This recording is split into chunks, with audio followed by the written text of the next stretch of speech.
Hello once more.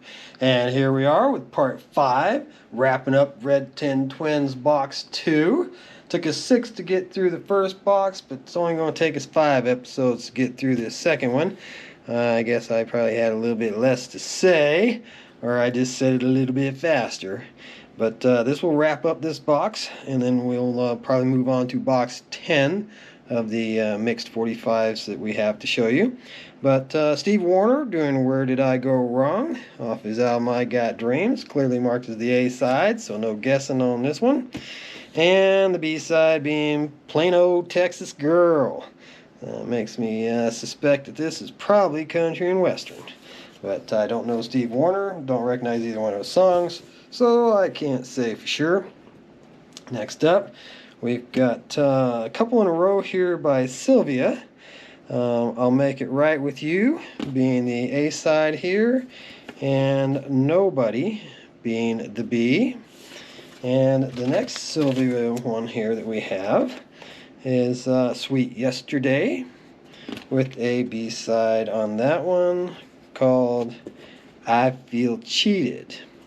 And yeah, I don't know Sylvia. I don't recognize her as an artist, and I don't recognize any of those songs. So we're definitely into the weird part of the box.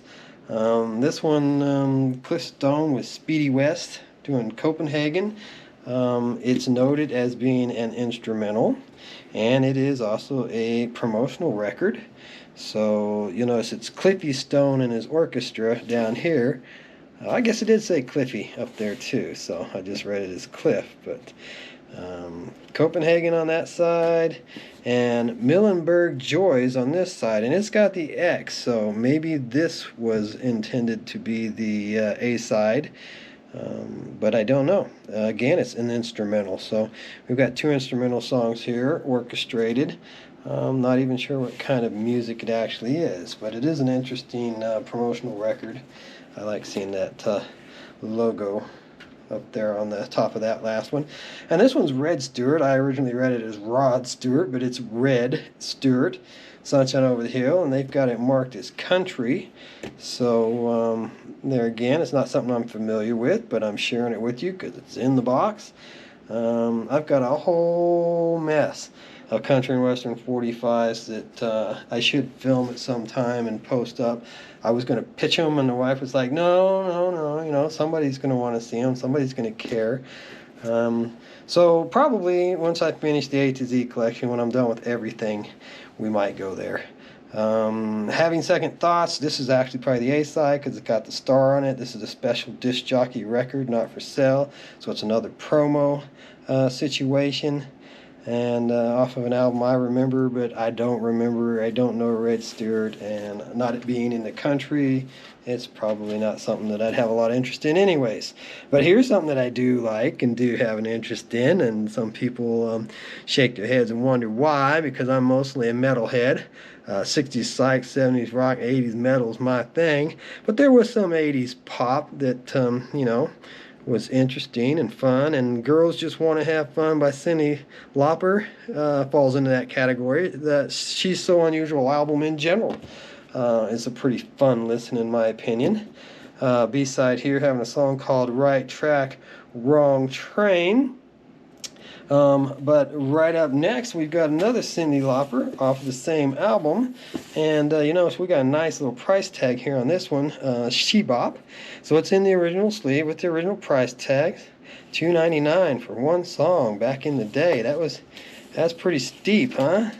Somebody's definitely a fan. But you'll notice also it's a retro specty. Well, I don't know what retrospect. Oh, retrospect. All right, what an idiot. Duh. I feel like Jim Carrey and Dumb and Dumber and his Samsonite. I wasn't even close.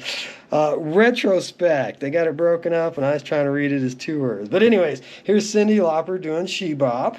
It's noted as being from July of 1984. And the B-side here being All Through the Night, which was from September of 84.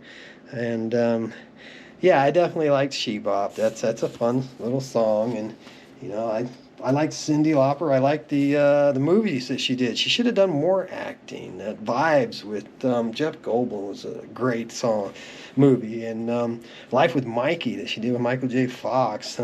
She did a few films, and I enjoyed her work, and I wish she would have done more. But anyways, here we've got Blondie.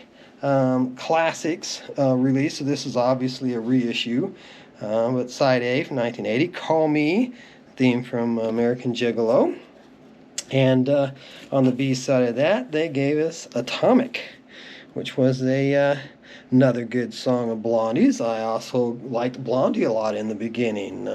There's some more 80s music that didn't suck in my book. A lot of the 80s music did suck in my book, but, we are a product of our times, and I was definitely a hard rock and heavy metal guy, so there wasn't a whole lot on the radio that was grabbing my interest back then. This is recent, actually. That was actually, by the way, the last one from that box, but I threw a couple more on here that the wife brought home the other day from an estate sale. And she's a big fan of the Chipmunks and David Seville. We've discussed in some previous videos about his history and how he got into it, and how he created the Chipmunks and all that. But this one, I believe, has a different song on the back side of it, Almost Good, which is marked as an instrumental. So, that's kind of interesting too. An instrumental Chipmunk song. But anyway, she grabbed that one, and it's always nice to have multiple copies of songs that you love, and that's definitely one that she loves. The finest record ever made. RCA Victor. 45 RPMs, and look, it matches. And this is quite appropriate because about the time this video is going to go live is going to be right before Christmas of 2023. And so that's what Christmas means to me, being the A-side. I believe it's the A-side of this one, but Christmas Day being on the B-side. And then we're very, very close to Christmas Day. I hope everybody gets something that they want. Makes them happy. If nothing else, just be grateful for what you already have, if anything isn't necessarily grand in your life. At least you have something that you can focus on that's great, like your health or your family or who knows what. But there's always that silver lining. Sometimes we just have to look for it. This one was really fun to get. I'm getting nothing for Christmas, 'cause Barry Gordon ain't been nothing but bad. So yeah, I was glad she brought this one home. This one I was like, oh yeah, cool, very cool. And the B-side of that being another fun song too. Santa Claus looks just like Daddy. Imagine that. They tell kids all these things about Santa and how he gets into houses and stuff, and I asked my parents, how's Santa going to get in our house? We don't have a chimney. Oh, we're going to leave the front door unlocked. And I'm like, in this neighborhood? You got to be crazy. And people be taking presents, not dropping them off. But yeah, Santa has his ways, kids. This one's interesting. This one's a picture sleeve. The Fabulous Faye McKay 12 Days with a Z of Christmas. A partridge in a pear tree, and it's got her down here. I don't know if she's dressed up as a pear or a partridge or the tree or what she's supposed to be. I think she's supposed to be a partridge. Never have heard of her before. She's got a nice happy little smile on her face, but they definitely wasted an opportunity here because the backside's blank, and it's like, geez, you couldn't put anything at all on that backside. 12 Days of Christmas is not one of my favorite Christmas songs. It just goes on forever and it's monotonous. I'm more of a Rudolph the Red-Nosed or Jingle Bell Rock or some along those lines, the upbeat, happy, joyous ones.